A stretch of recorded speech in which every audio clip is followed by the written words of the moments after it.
Hello Blues, pada kesempatan kali ini kami akan menganalisis dan taktik pertandingan Premier League antara Manchester United melawan Chelsea khusus untuk kamu, para fans Chelsea. Langsung aja, stay tune terus ya Blues! Di pertandingan Sabtu lalu, Manchester United menggunakan formasi 4-2-3-1 dan Chelsea menggunakan formasi 3-4-3. Kedua tim menampilkan pertandingan yang cukup seru, terutama pada saat menit akhir babak kedua. Dan taktik dari kedua tim ini juga menarik untuk kita analisis. Melansir dari media Total Football Analysis, berikut analisa pertandingannya. Dari sisi serangan, London Biru mengandalkan Werner yang memiliki kecepatan tinggi. Ketika melawan Southampton, striker Jerman itu berhasil memanfaatkan kecepatannya untuk mencetak gol setelah berhasil menerima umpan dari Jorginho. Chelsea kembali mencobanya strategi tersebut pada pertandingan ini. Setiap kali pivot, menguasai bola di lini tengah, mereka mencoba melepaskan umpan untuk para pemain depan The Blues. Namun sayangnya, tepat menit ke-12, Maguire dan Lindelof melakukan ancang-ancang ketika Jorginho menguasai bola. Lini belakang United menjaga jarak yang sangat baik dari para penyerang Chelsea untuk mengantisipasi kecepatan Werner dan kawan-kawan. 2 menit berselang, Manchester United sendiri melakukan zona marking, membentuk segi 6 dalam formasi 4-4-2. Bentuk dari segi 6 tersebut fleksibel dan menyesuaikan posisi bola. Daniel James dan Juan Mata ditugasi untuk mencegah aliran bola ke arah bek sayap Chelsea. Tujuannya adalah agar ada man marking di lapangan pada saat Chelsea melakukan long pass atau back pass ke kiper. Para striker setan merah mengurung Kante dan Jorginho ketika para bek Chelsea menguasai bola. Selain itu, Fred dan McTominay memastikan jarak vertikal yang baik. Oleh karena itu, mereka dapat memberikan dukungan untuk lini belakang MU jika The Blues mencoba untuk melakukan umpan terobosan ke lini tengah. Dalam hal mengalirkan bola, The Blues sejatinya sangat direct. Seperti pada menit yang sama di mana Kante diberikan kebebasan untuk mengoper dengan mudah saat para penyerang Chelsea berhasil melewati garis pertahanan United. Terlihat sangat jelas bahwa Havertz dan Werner telah menekan lini belakang para pemain setan merah. Kante pun berupaya memanfaatkan situasi tersebut dengan memberikan umpan terobosan kepada Havertz. Namun, Maguire dapat membaca gerakan tersebut, lalu melakukan intercept dengan cepat. Perlu diketahui juga, Maguire dan Wan-Bissaka memiliki pengaruh penting dalam membaca permainan. Mereka masing-masing melakukan 10 dan 16 intersepsi. Sementara itu, lini tengah Chelsea dibatasi oleh lini belakang United. Masuk di menit 15, baik Chilwell maupun James kemudian segera melakukan pressing setelah bek sayap MU menguasai bola.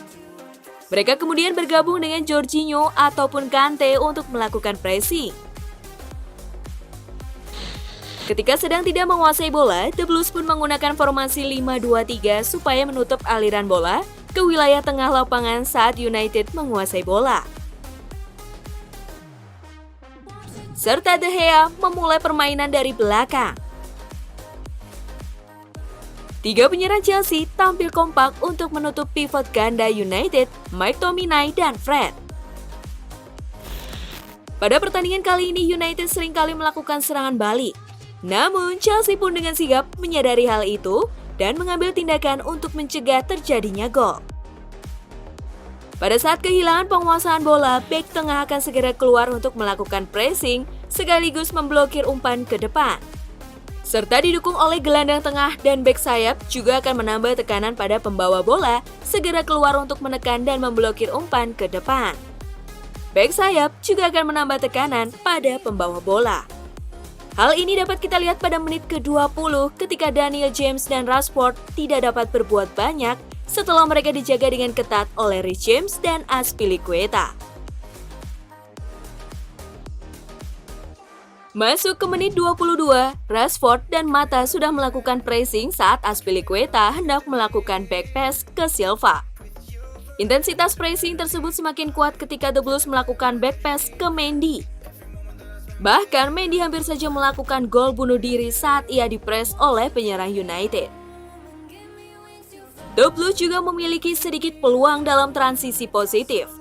Mereka memiliki kesempatan tersebut setelah mendapatkan kembali penguasaan bola, tepatnya menit ke-25.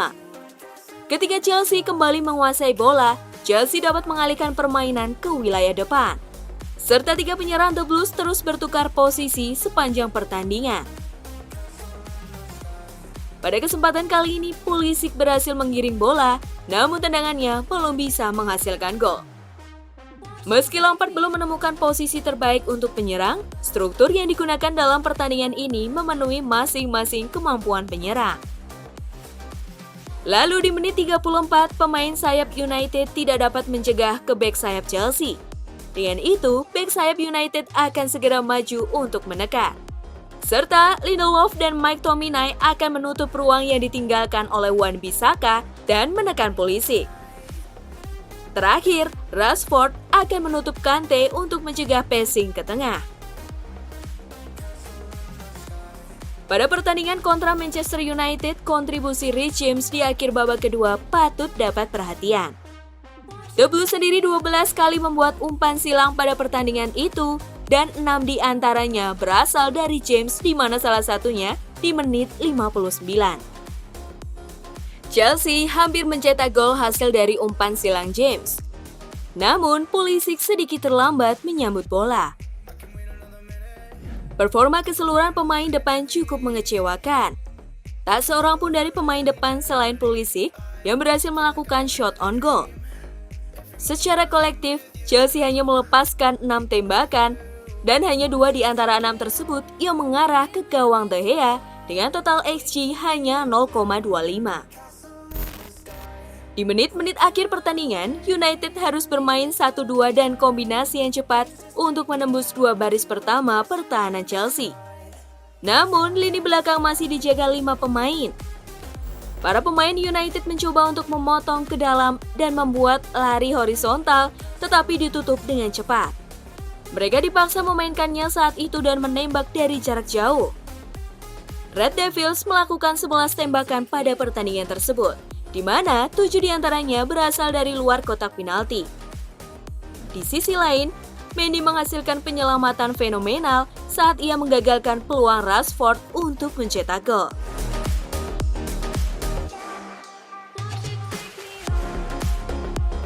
Dari pertandingan yang berakhir dengan skor kacamata dapat disimpulkan bahwa sisi pertahanan Chelsea telah mengalami peningkatan yang cukup baik. Tetapi, Lampard masih perlu membenahi lini depan mereka. Bila masalah ini terus berlanjut, akan sulit bagi London Biru untuk finish 4 besar di klasemen Premier League. Itulah tadi analisis dan taktik pertandingan Manchester United versus Chelsea. Bagaimana tanggapan kalian tentang analisis dan taktik tadi, Blues? Kalau ada versi berbeda dari kalian, silahkan komen-komen di bawah ya, Blues. Jangan lupa like, share, dan nyalakan lonceng notifikasi supaya kalian gak ketinggalan berita terupdate dari Chelsea TV Indonesia.